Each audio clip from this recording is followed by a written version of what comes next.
Jadi kepada Capaliun dan Kuburiun di Malaysia maupun Indonesia, saya ingin katakan bahawa kita tolak Habib-Habib Baklawi Yahudi ni. Kepada pemimpin-pemimpin Malaysia, pemegang-pemegang jawatan agama di dalam Malaysia, saya mohon kita tolak Habib-Habib Baklawi Yahudi ni daripada bumi Malaysia. Goblok. Para ulama ahli nasab sepakat tes DNA di dalam mengisbat suatu nasab hukumnya haram. Untuk mengisbat nasab ya haram, selain itu diperbolehkan. Karena ramai nih para yang mengaku keturunan Nabi, coba cek DNA, pasti dia marah. Bahkan ada yang mengatakan cek DNA haram. Takutlah tu, takut ketahuan kalau dia itu bukan keturunan Nabi. Itu buahnya mengalir darah Rasulullah ya. Di dalam tubuh saya mengalir darah Rasulullah. Kenapa? Iri. Astagfirullah. Ya. Ada orang buruk perilakunya, tingkah lakunya buruk, omongannya kasar. Kalau dengerin kita itu nggak enak banget. Kok dia mengaku punya darah Nabi di dalam dirinya? 1000% saya nggak percaya gitu loh. Karena kalau ada orang di dalam dirinya ada darah Nabi Muhammad, pasti sopan, pasti santun seperti Nabi Muhammad, pasti. Tapi kalau bertentangan dengan itu, saya nggak percaya. Ini nih kiai-kiai yang jadi anjing-anjingnya pejabat ini.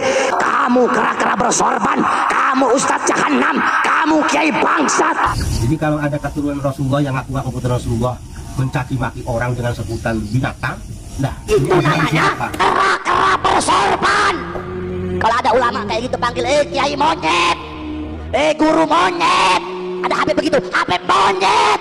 Sangat wajar sekali jika umat Islam mempertanyakan nasab dari Bahar bin Smith ini, teman-teman. Di dalam setiap ceramahnya terlalu mudah keluar kata-kata sampah dari mulutnya. Saya sering berpesan di setiap konten saya kepada teman-teman yang menyaksikannya. Kita ini adalah umat dari Nabi kita, Nabi Muhammad SAW. Kita bukannya umat para habaib, teman-teman.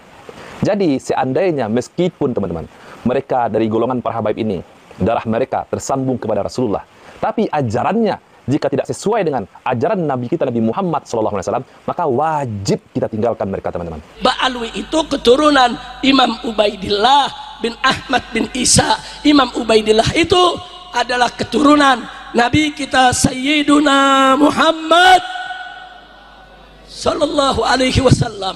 Sekarang mau jadi Imam Malik, barang siapa yang mengaku keluarga Nabi tapi bohong, maka bagi dia ada 3 hukuman jika terbukti kebohongannya. 1, yudrabu dzarban waji'a. Yang pertama, pukul orang itu dengan pukulan yang menyakitkan. Yang kedua, ujar Imam Malik, wa yushahhar bihi. Yang kedua, viralkan.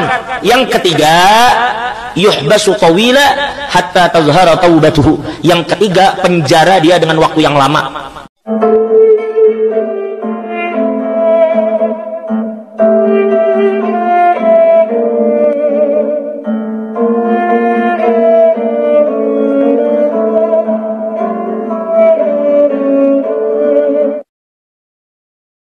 Jadi kepada Capaliun dan Kuburiun di Malaysia maupun Indonesia, saya ingin katakan bahawa kita tolak Habib-Habib Baklawi Yahudi ni. Kepada pemimpin-pemimpin Malaysia, pemegang-pemegang jawatan agama di dalam Malaysia, saya mohon kita tolak Habib-Habib Baklawi Yahudi ni daripada bumi Malaysia. Mereka datang ke Malaysia dengan membawa ajaran-ajaran sesat, ajaran-ajaran kurafat, ajaran-ajaran syirik, mempercayai kekuasaan selain daripada kuasa Allah. Kepada JAKIM, MKI, jabatan-jabatan mufti, jabatan-jabatan dan majlis-majlis agama di dalam negara Malaysia, sampai bila lagi kamu nak biarkan rakyat Malaysia ditipu oleh Habib-Habib Baklawi Yahudi ni? Ni 2 ekor ni, seekor nama Habib Umar, seekor nama Ali Jufri. Ali Jufri ni dah pernah abang, dia cinta dengan Yahudi. Rupanya mereka memang keturunan Yahudi. Sebab tu Ali Jufri tanpa segan silu mengatakan bahawa dia cinta kepada keturunan Yahudi kerana mereka memang berketurunan Yahudi. Goblok. Para ulama ahli nasab sepakat tes DNA di dalam mengisbat suatu nasab hukumnya haram. Untuk mengisbat nasab ya haram, selain itu diperbolehkan. Ustaz, dia ni orang Arab, keturunan Nabi, entah ya entah tidak. Sekarang ni kita ni sangat ditipu. Nak jumpa je Pak Arab terus je diingatkan keturunan Nabi, sehingga ini dijadikan senjata oleh Pak Arab tu untuk menipu orang pribumi. Aku ni keturunan Nabi. Cuba cek DNA. Tak berani. Kan ramai ni para yang mengaku keturunan Nabi, coba cek DNA, pasti dia marah. Bahkan ada yang mengatakan cek DNA haram. Takutlah tu, takut ketahuan kalau dia itu bukan bukan keturunan Nabi. Disuruh cek DNA, takut pula. Kalau memang ia di keturunan Nabi, kita cabarlah. Tahu kita cabar? Kita tantanglah. Kita tantanglah. Cubalah cek DNA, betul tak keturunan Nabi? Tapi tak berani. Bahkan kalau ada orang cuba cek DNA, dia pun yang marah. Tubuh Anda mengalir darah Rasulullah. Ya, dalam tubuh saya mengalir darah Rasulullah. Kenapa? Iri. Astagfirullah. Ya.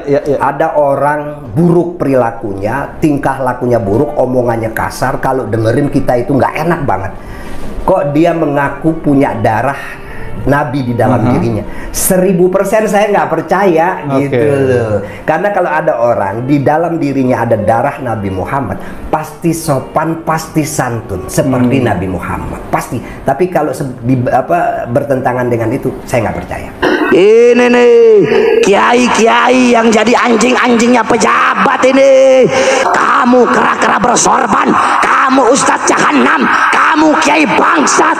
Jadi kalau ada keturunan Rasulullah yang ngaku-ngaku keturunan Rasulullah mencaci maki orang dengan sebutan binatang, nah Itu namanya kera-kera bersorban. Kalau ada ulama kayak gitu panggil kiai monyet, guru monyet. Ada Habib begitu, Habib monyet. Sangat wajar sekali jika umat Islam mempertanyakan nasab dari Bahar bin Smith ini, teman-teman. Di dalam setiap ceramahnya terlalu mudah keluar kata-kata sampah dari mulutnya. Anjing, bajingan, bangsat, tolol. Apakah Nabi kita mengajarkan seperti ini? Saya sering berpesan di setiap konten saya kepada teman-teman yang menyaksikannya.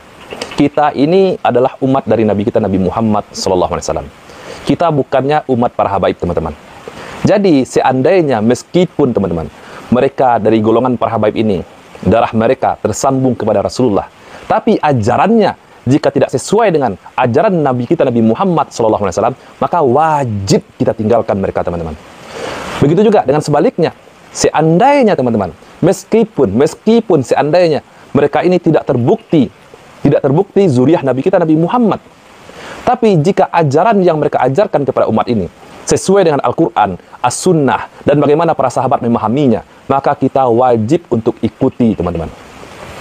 Jadi teman-teman, jangan kita terpukau dengan nasab-nasab mereka, yang mana nasab mereka pun belum terbukti keabsahannya. Ba'alwi itu keturunan Imam Ubaidillah bin Ahmad bin Isa. Imam Ubaidillah itu adalah keturunan Nabi kita Sayyiduna Muhammad Sallallahu Alaihi Wasallam. Sekarang mau jadi Imam Malik, barang siapa yang mengaku keluarga Nabi tapi bohong, maka bagi dia ada 3 hukuman jika terbukti kebohongannya. 1, yudhrabu darban waji'a. Yang pertama, pukul orang itu dengan pukulan yang menyakitkan. Ini bukan ujar ulun, ujar Imam Malik. Seandainya ini terjadi di zaman Imam Malik, maka akan ditangkap oleh pemerintah saat itu dan dipukuli. Yang kedua, ujar Imam Malik, wa yushahhar bihi. Yang kedua, viralkan. Bujuran, Imam Malik katakan viralkan, kata Bapak. Berapa sudah? 2. Yang ketiga, yuhbasu tawila hatta tazhara taubatuhu. Yang ketiga, penjara dia dengan waktu yang lama. Penjara aja lawas sampai inya bertaubat kepada Allah Ta'ala. Kecuali inya bujur bertobat, lawas sudah di penjara, lalu bertobat, bebaskan. Tapi bujur, tapi yang pertama, yudrabu darban waji'a, dipukul dengan pukulan yang menyakitkan. Yang kedua, diviralkan. Yang ketiga, di penjara. Siapa ahli bait itu? Faqala, maka Rasulullah menjawab, ahli bait itu adalah Aliyun wa Fatimatu wa ibnahum. Yang disebut ahli bait itu adalah Ali, Sayyidina Ali, lalu Fatimah, kemudian wa ibnahuma, dan kedua anaknya Sayyidina Hasan dan Husain. Selain itu bukan ahli bait. Lalu kalau itu Sayyid Ali bin Zainal Abidin, Sayyid Ja'far Shadiq, Sayyid Ahmad bin Isa, itu siapa? Itu adalah duriyah Nabi, keturunan Nabi, bukan ahlul bait. Kalau ahlul bait ya cuma 5 itu. Bukan ahlul bait. Nabi sendiri, kemudian Sayyidina Ali, kemudian Sayyidah Fatimah, wabnahuma, yaitu keduanya Sayyidina Hasan dan Husain. Itu yang terdapat di dalam hadis sahih, di dalam hadisnya Imam Bukhari dan Muslim. Itu ahlul bait. Lainnya itu bukan. Itu duriyah. Bukan siapa-siapa. Lalu bagaimana dengan orang-orang yang mengaku duriyah Nabi seperti Habib-Habib itu? Mencintai. Ini saya coba sampai jelas. Kalau Habib-Habib itu adalah yang saudara kita seiman seagama, beliau ini adalah beliau itu hadir datang dari daerah Yaman, bukan dari Mekah, bukan dari Madinah, dan beliau tidak termasuk min jumlatil bait, tidak termasuk ahli bait, tidak termasuk ahli bait. Kalau beliau apakah keturunannya? Ya dibuktikan dulu, karena banyak kitab-kitab yang menjelaskan ternyata dinyatakan tidak terkonfirmasi sebagai keturunan baginda Nabi Muhammad sallallahu alaihi wasallam. Lawang Mekah bukan kok, Madinah juga bukan, Arab juga bukan. Jadi kalau mereka ini tidak jauh berbeda dengan kita semua ini, maka daripada itu banyak hal-hal yang menjadi polemik akhir-akhir. Polemik itu harus diselesaikan, bukan diselesaikan dengan cara caci maki, dengan cara ya katakanlah tidak jujur, ya diceritakan dengan baik. Banyak cara untuk menyelesaikan itu. Maka polemik yang ada yang sampai dengarkan ini adalah merupakan hal yang bagaimanapun juga harus diselesaikan. Allahumma sholli ala Muhammad. Karena kalau Anda tahu hari ini adalah tanggal 30 September. Kalau menuju tanggal 30 September kita akan teringat suatu gerakan yang sangat membahayakan negara ini. Tahun 48 di Madiun itu sudah ada. Siapa yang memimpin itu? Habib Musa Al-Munawwar dari Yaman.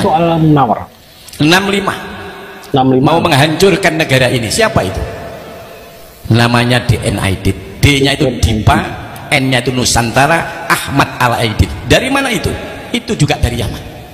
Negara ini taruhannya. Maka saya pesan kepada Anda sekalian, jangan Anda menjadi orang yang penggemar atau pecinta yang salah mencintai. Belalah negeri Anda, cintailah negara Anda. Kalau ada yang mau memporak-porandakan negara Anda, maka Anda harus bangkit untuk membela negeri ini. Anda boleh senang dengan siapa, tapi siapa saja, tapi belalah negerimu kalau negerimu ini dalam keadaan berbahaya. Ini penting sekali.